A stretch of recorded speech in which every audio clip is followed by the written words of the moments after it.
Hi, this is Alfie for All India Radio, and I'm with a very talented filmmaker, Nitin Shingal. Thank you for talking to All India Radio. Thank you, sir. Thank you for having me. How's your experience here at IFFI at 50 been so far?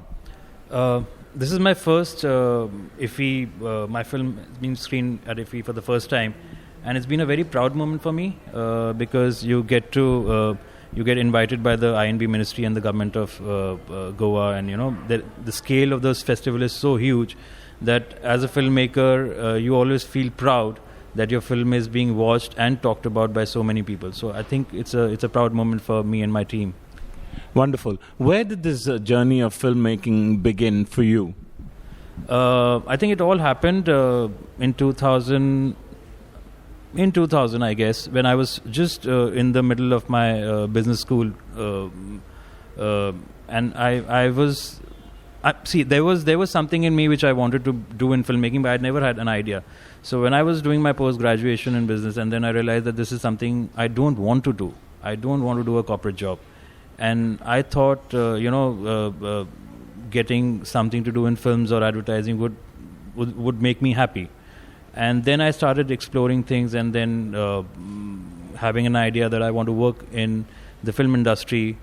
The journey started there somewhere in 2001 when I met Mr. Vidhu Vinod Chopra, and then he was gracious enough and kind enough to take me on his team to work with him, and hence there it started the journey. So your film Letters, I believe, is a tribute to soldiers. Could you shed a little light on that? We all know that soldiers used to write letters during World War. There was not much communication in terms of phones and stuff like that.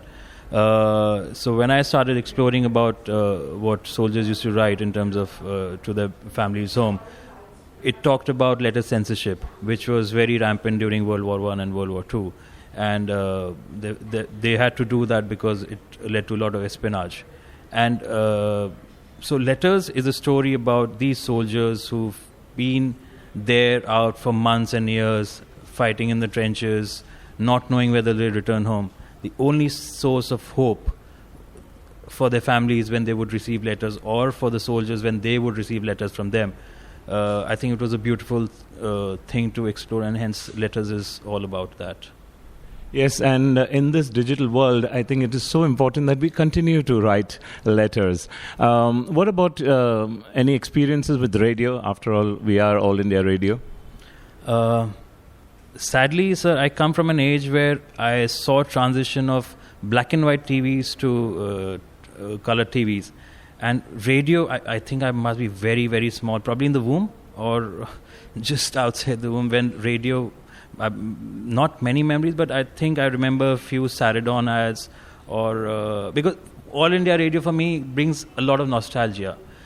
Today, when I hear so many channels and radios, it's all mixed up. I can't make out a difference between any of these channels. But I think All India Radio is something which brings a lot of and you feel a certain amount when you hear All India Radio. You can feel the difference. I think it's in your DNA, because I think even if I've not been in that age, but I think it's engraved in your DNA that you would hear something which is familiar and something which is nostalgic. I think that's what All India Radio is all about. Well, Letters is one way. The radio is another way of keeping in touch. And thank you, Nitin, for talking to us. We wish you all success for all your future endeavors. Thank you so much. Pleasure having you here.